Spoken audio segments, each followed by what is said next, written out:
आज है the 48 law power का लॉ नंबर 23। लॉ नंबर 23 कैसा कहता है, अपनी शक्तियों को केंद्रित करें। इसका विचार है, अपनी शक्तियों और ऊर्जा को सबसे मजबूत बिंदु पर केंद्रित करें। बहुत सी खानों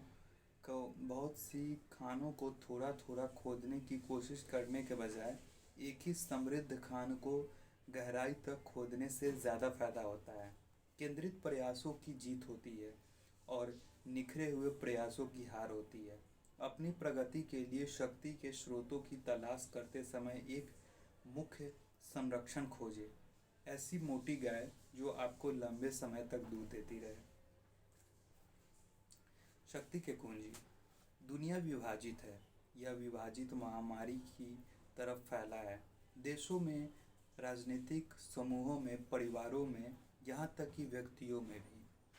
हम सब पूरी तरह से विभाजित अवस्था में हैं और अपने मस्तिष्क को किसी एक दिशा में स्थिर नहीं रख पाते हैं, क्योंकि हमारा ध्यान हजारों दिशाओं में भटकता रहता है। आधुनिक दुनिया के संघर्ष का स्तर पहले से बहुत ऊंचा है और हमने इसे अपने जीवन में उतार लिया है। समाधान है खुद के भीतर वापस लौटना, अतीत में विचार और कार्य के अधिक एकाग्र रूप की तरफ वापस लौटना। नेपोलियन जानता था कि अपनी शक्तियों को दुश्मनों के सबसे कमज़ोर हिस्से पर केंद्रित करना कितना महत्वपूर्ण है। यही युद्ध के मैदान में उसकी सफलता का रहस्य था। उसकी इच्छा शक्ति और उसकी मस्तिष्क दोनों ही इस अवधारणा के अनुरूप ढलते हुए थे। एक उद्देश्य के प्रति पूरी तरह समर्पित मानसिकता, एक ही लक्ष्य पर पूरी एकाग्रता, विचलित मनोदशा वाले और कम एकाग्र वाले एक उद्देश्य के प्रति पूरी तरह समर्पित मानसिकता, एक ही लक्ष्य पर पूरी एकाग्र, विचलित मनोदशा वाले और कम एकाग्र लोगों के खिलाफ इन गुणों का प्रयोग उसी तरह से प्रभाव डालता है जिस तरह से कोई हर बार अपने निशाने पर पहुंचता जिस तरह कोई तीर हर बार अपने निशाने पर पहुंचता है और दुश्मन घबरा जाता है। कैनो कैसनोवा ने जीवन में अपनी सफलता का राज यह बताया कि उनमें एक लक्ष्य पर केंद्रित रहने की योग्यता थी। वे एकाग्र से अपने लक्ष्य का तब तक पीछा करते रहे जब तक वे उसे हासिल कर ले। जिन महिलाओं को वे पाना चाहते थे वे पूरी तरह से उनके पीछे पड़ जाते थे। इसी वजह से वे इतने मनमोहक लगते थे और सफल होते थे। जब कोई महिला कुछ हफ्ते या महीनों तक उनके प्रभाव क्षेत्र में रहती थी तो वे किसी दूसरी चीज़ के बारे में सोचते तक नहीं थे। जब उन्हें वेनिस का एक जेल में बंद कर दिया गया जहां से कोई कैदी पहले कभी नहीं भागा था, तो उन्होंने हर दिन अपने मस्तिष्क को वहां से भागने का लक्ष्य पर केंद्रित किया। उन्होंने महीनों तक सुरंग खोदी, लेकिन तभी उनकी काल कोठरी बदल दी गई। उनकी सारी मेहनत बेकार चली गई, लेकिन इससे वे हताश नहीं हुए। वे लगन से अपने लक्ष्य की दिशा में मेहनत करते रहे और अंततः भागने में कामयाब हो ही गए। उन्होंने बाद में लिखा, मेरा हमेशा यह विश्वास रहता है कि जब कोई इंसान अपने दिमाग में कोई चीज़ ठान लेता है और उसकी योजना पर अमल करने में पूरी तरह जुट जाता है तो वह अवश्य सफल होता है, चाहे राह में कितने भी बाधाएं क्यों न हो। वह इंसान चाहे तो महामंत्री या पोप भी बन सकता है। दुनिया की शक्ति की दुनिया में आपको लगातार अपने से ज़्यादा शक्तिशाली लोगों की मदद की ज़रूरत होगी।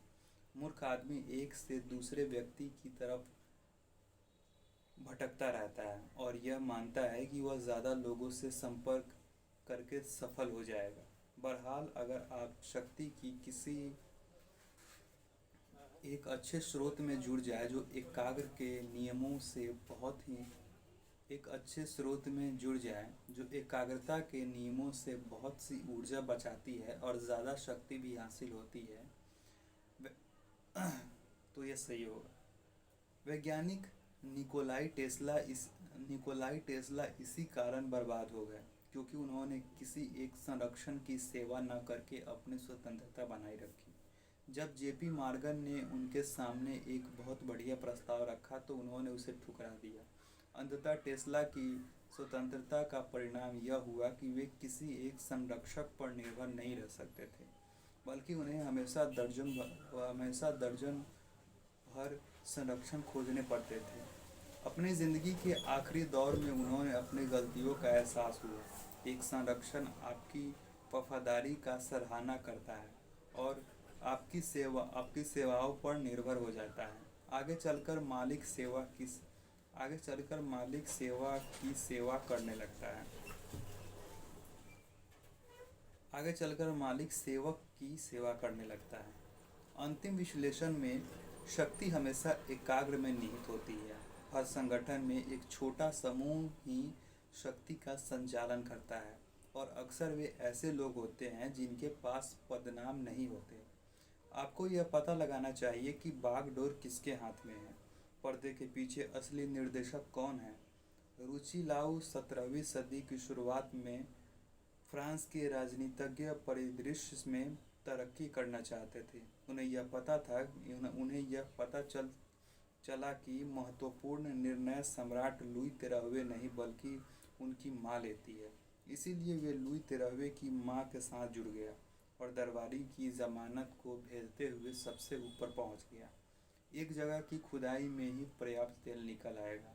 इससे आपको जिंदगी भर दौलतमंद और शक्तिशाली बन जाएंगे। अब है तस्वीर। तीर। आप एक तीर से दो निशाने नहीं लगा सकते। अगर आपके विचार भटकते रहेंगे तो आपका निशाना दुश्मन के हृदय पर नहीं लगेगा। मस्तिष्क और तीर को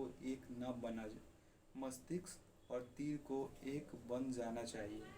मानसिक और शारीरिक शक्ति की एकाग्रता से ही आप तीर निशाने पर लगेगा और शत्रु के हृदय के पार निकल जाएगा। अब है विशेषज्ञों की राय। एकाग्रता को बिखराव से ज़्यादा बहुमूल्य माने। पूर्णता संख्या में नहीं बल्कि गुणवत्ता में होती है। बहुत से काम करने में लगने वाला व्यक्ति कभी औसत से ज़्यादा ऊपर नहीं उठ पाता है। बहुत ज़्यादा रुचियों वाले लोगों का दुर्भाग्य यह होता है कि वे हर मामले में हाथ तो डालते हैं लेकिन उनकी पकड़ किसी पर नहीं होती। एकाग्रता से ऊंचा स्थान मिलता है और इससे इंसान बहुत ऊंचाई तक पहुंच जाता है। ये था नियम नंबर 23। आई होप कि नियम नंबर 23 पसंद आया होगा और सुने होगा अच्छे से। तो मिलते हैं किसी नेक्स्ट वीडियो में, तब तक के लिए देखते रहिए और सुनते रहिए।